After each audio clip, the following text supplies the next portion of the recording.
देखिए, डूबते जहाज पे कौन रुकना चाहेगा। कांग्रेस एक डूबता जहाज है और फिर जिसके कैप्टन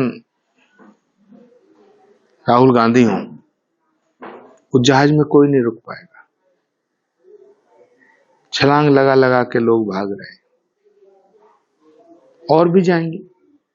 चुनाव के बीच में भी बहुत लोग जाएंगे। जितने बड़े सीनियर नेता हैं कांग्रेस के, उनका सबका दम घुट रहा है।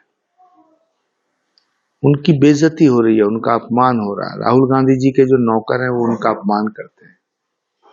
करुणाकरण की बेटी, सुरेश पचौरी, अशोक चौहान, ये सब बहुत बड़े नेता हैं। गुलाम नबी आजाद, ये सब बहुत बड़े नेता हैं। इनकी रगों में कांग्रेस का लहू दौड़ता था। लेकिन ये सब क्यों गए? क्योंकि राहुल गांधी जी के जो नौकर हैं वो इनकी बेइज्जती करते हैं। कांग्रेस पार्टी वो पार्टी है जो बड़े बड़े नेताओं की पार्टी थी, लेकिन अब कांग्रेस को नौकर चला रहे हैं और वो नौकर बड़े बड़े नेताओं की बेइज्जती करते हैं, तौहीन करते हैं, अपमान करते हैं। कभी आप पूछिएगा कमलनाथ जी से, अकेले में पूछिएगा, दिग्विजय सिंह जी से पूछिएगा, आनंद शर्मा जी से पूछिएगा, गुलाम नबी आजाद साहब से पूछिएगा, कपिल सिब्बल से पूछिएगा, आरपीएन सिंह, जितिन प्रसाद, सुष्मिता देव, सुरेश पचौरी जी से पूछिएगा। मेरी बात पर यकीन मत करिएगा, पूछिए इन नेताओं से। ये सब वो नेता हैं जो इंदिरा गांधी जी के साथ रहे, राजीव गांधी जी के साथ रहे, सोनिया जी के साथ रहे। उनकी कितनी तौहीन होती है, इनका बड़ा दिल दुखी है। तो ये सब एक एक करके जा रहे हैं और भी जाएंगे। आपको पार्टी से निकाल दिया गया। सुरेश पचौरी साहब कल बीजेपी में शामिल हो गए, कांग्रेस छोड़कर। तो इस तरह के ऐसा क्या वजह है, क्या मानते हैं जो कांग्रेस को इंटरनेशनल पार्टी है और लोग छोड़ छोड़ के जा रहे हैं? कांग्रेस की बर्बादी के लिए सिर्फ एक व्यक्ति जिम्मेदार है, जिनका नाम राहुल गांधी है। जब तक राहुल गांधी कांग्रेस में है, तब तक इस कांग्रेस को कोई नहीं बचा सकता। प्रियंका गांधी जी भी अभी चुनाव का क्लियर नहीं हो पाया कि कहां से चुनाव लड़ेंगी। वो अपने सर्वाइवल की लड़ाई लड़ रही हैं पार्टी के भीतर।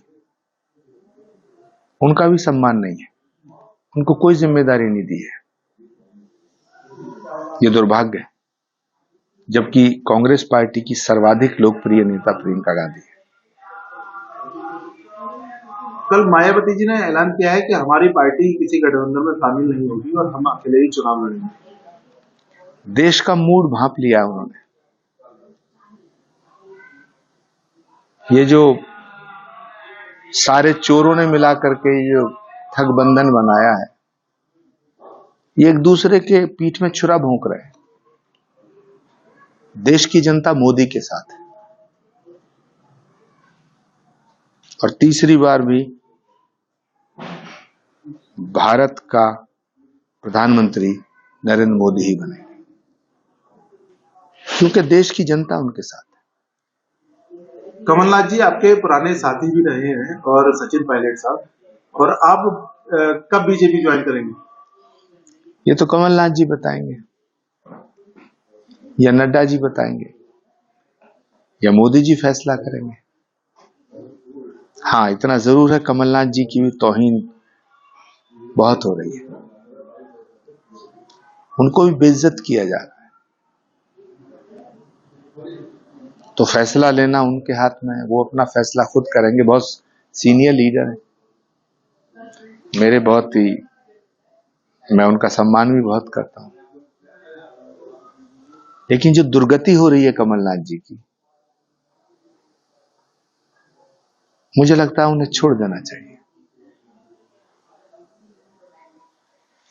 प्रधानमंत्री जी पश्चिमी बंगाल गए थे। उनका कहना है कि अब तक हमने अवसर पैदा किए हैं और लगातार जो लोगों ने जमीनें छीन ली थी, कारोबार छीन लिए थे, वो लगातार हम लोगों को पहुंचा रहे हैं। यहाँ तक कि घोटालाबाजों को फायदा पहुंचाने के लिए 25 लाख रुपए की जॉब कार्ड बनाकर लोगों को दे दिए गए थे, लेकिन हम उसमें लगातार काम कर रहे हैं। क्या मानते हैं इस सबको?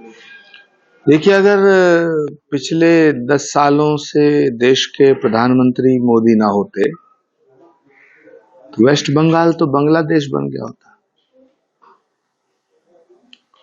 लेकिन भारत का सौभाग्य है कि नरेंद्र मोदी भारत के प्रधानमंत्री हैं और मुझे लगता है कि पश्चिम बंगाल की जो जनता है वो टीएमसी के अत्याचारों से अब इतनी दुखी हो चुकी है कि 2024 में मुझे लगता है कि प्रचंड मतों से नरेंद्र मोदी का समर्थन होगा। नरेंद्र मोदी जी की पार्टी जीतेगी, भाजपा जीतेगी। राहुल गांधी जी अमेठी से इलेक्शन नहीं लड़ पाने की क्या वजह मानते हैं? उन्होंने वायनाड से अपना नाम घोषित किया है। हारने का डर है। अमेठी लड़ेंगे तो हार जाएंगे। वहां की जनता ने स्मृति ईरानी जी को अपना लिया है। उनके सुख दुख में स्मृति ईरानी साथ खड़ी रहती है। राहुल गांधी पिछले 5 साल में 5 बार भी अमेठी नहीं गए। तो किसी भी नेता को जब ये पक्का पता होता है कि तुम वहां से हार जाओगे तो वहां से नहीं लड़ता।